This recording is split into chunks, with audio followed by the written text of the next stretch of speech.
चट्टान पढ़ाते हैं, चट्टान को कहा जाता है रॉक्स। देखिए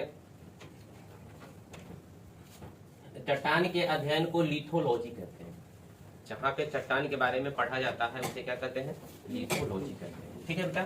चट्टान मुख्यतः 3 प्रकार के होते हैं, अग्नीय चट्टान, अवसादी चट्टान और रूपांतरित चट्टान। सबसे पहले अग्नेय चट्टान क्या होता है? ये रवेदार माने क्रिस्टल होता है। ये रवेदार क्या होता है? क्रिस्टल होता है। इसे प्रारंभिक चट्टान कहते हैं। इसमें धातु मिला होता है किंतु जीवाश्म में नहीं होता है। इसका मतलब हुआ वे चट्टान जो क्रिस्टल के रूप में या रवेदार के रूप में है, जिसमें धातु का अंश मिला होता है और उसमें जीवाश्म नहीं होता है, जीवाश्म नहीं होता है और इन पर रासायनिक अवक्षेपण नहीं होता है, जबकि भौतिक अवक्षेपण होता है। इसी को क्या कहते हैं? अग्नेय चट्टान कहते हैं। ठीक है।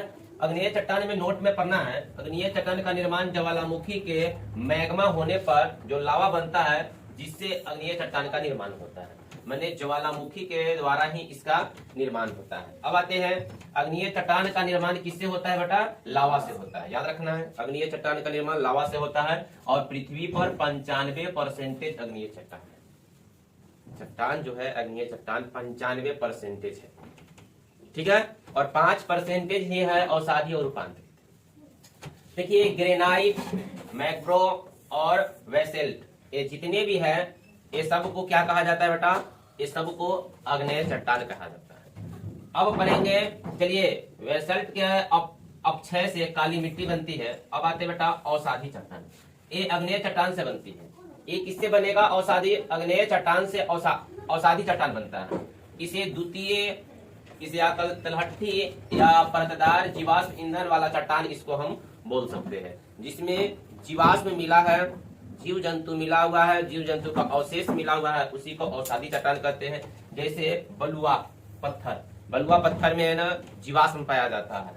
इसके बाद में है ना बेटा खड़िया चूना पत्थर, चलिए इसके बाद में है ना क्ले, इसके बाद में है ना बेटा डोला, माइट, कोयला, जितने भी है ये सब क्या है? अवसादी चट्टान। चलिए इसके बाद में आते हैं, आपको समझाते हैं। देखिए कोयला के बारे में, तो कोयला को है ना नाम है बेटा एंथ्रोसाइट, बिटुमिनस, लिग्नाइट, पीट। आपसे कोई पूछेगा कोयला कितने प्रकार के हैं, तो आपको बोलना पड़ेगा कोयला 4 प्रकार के। कोयला कितने प्रकार के हैं? कोयला 4 प्रकार के होता है, एंथ्रोसाइट, बिटुमिनस, लिग्नाइट, पीट। अब आते हैं, इसमें याद रखना सबसे श्रेष्ठ जो होता है ना वो एंथ्रोसाइट है। और यहाँ पर देखना बिटुमिनस जो है ना घरेलू है, और जो भंगूर होता है उसे लिग्नाइट कहते हैं। सबसे घटिया किस्म का कोयला है जिसको पीट कहते हैं। भारत में एंथ्रोसाइट कोयला जम्मू कश्मीर में पाया जाता है सबसे अधिक। अगर आपसे पूछेगा भारत की किस क्षेत्र में एंथ्रोसाइट कोयला पाया जाता है, तो जम्मू कश्मीर में पाया जाता है। ठीक है। चलिए आगे बताते हैं बेटा, यहाँ पे आते हैं। बताया जा रहा है विश्व में सबसे अधिक एंथ्रोसाइट कोयला अमेरिका में पाया जाता है, जिसमें कोयला की मात्रा सबसे अधिक होता है। लगभग 95% एंथ्रोसाइट मैंने अमेरिका में, यूएसए में पाया जाता है। और रूपांतरित चट्टान क्या है? अत्यधिक ताप या दाब के कारण अग्नीय चट्टान व अवसादी चट्टान से रूपांतरित होना। इसका आंसर देंगे इस तरह, बहुत जब टेम्परेचर बढ़ेगा तो बढ़ने के कारण क्या होगा? अग्नेय चट्टान और अवसादी चट्टान से जब टूटेगा तो टूटने के बाद में क्या बनता है बेटा? रूपांतरित चट्टान बनता है। जैसे नीस, संगमरमर, हीरा, स्लेट, इससे बनता है। ठीक है। अब आते बेटा चट्टान के बारे में, अग्नीय चट्टान, अवसादी चट्टान, रूपांतरित चट्टान। तो रवेदार होता है अग्नीय चट्टान, अवसादी चट्टान परतदार जीवाश्म ईंधन कोयला होता है, और रूपांतरित क्या होता है? ताप दाब निर्मित होता है। इसके बाद में आते हैं लवा, लवा निर्मित होता है। अग्नीय चट्टान लवा निर्मित होता है, मैंने लवा से तैयार होता है, ये तलछट्टी से तैयार होता है, सबसे कठोर होता है, धातु का अधिकतम, इसमें धातु अधिक होता है, इसमें द्वितीय चट्टान है या नील्स, मार्बल, संगमरमर, हीरा आदि में प्रयोग होता है। यह सबसे अधिक मात्रा में पाया जाता है, यह भौतिक अवस्था में होता है। यह क्या होता है बेटा? प्राथमिक चट्टान है या रासायनिक चट्टान है। इसमें ग्रेफाइट, ग्रेवा और बेसाल्ट भौतिक अवक्षय और रासायनिक अवक्षय है। इसमें बलुआ पत्थर, चूना पत्थर, खड़िया और डोलोमाइट, चिकनी मिट्टी आदि आता है। चलिए यहाँ तक समझ में आया। देखिए यहाँ पे आपको वायुमंडल बताया जा रहा है।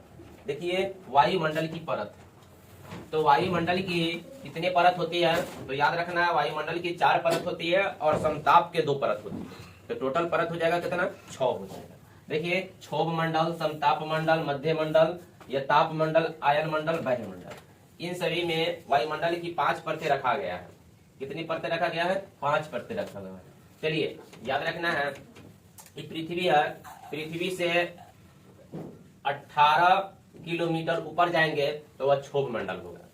इसके बाद में क्षोभ मंडल से हम ऊपर जाएंगे 50 किलोमीटर तो समताप मंडल होगा, और 50 किलोमीटर से हम ऊपर जाएंगे 80 किलोमीटर तो मध्य मंडल होगा, और 80 से 540 तक जाएंगे तो आयन मंडल होगा, और सबसे ऊपर जो होगा वो बाह्य मंडल। चलिए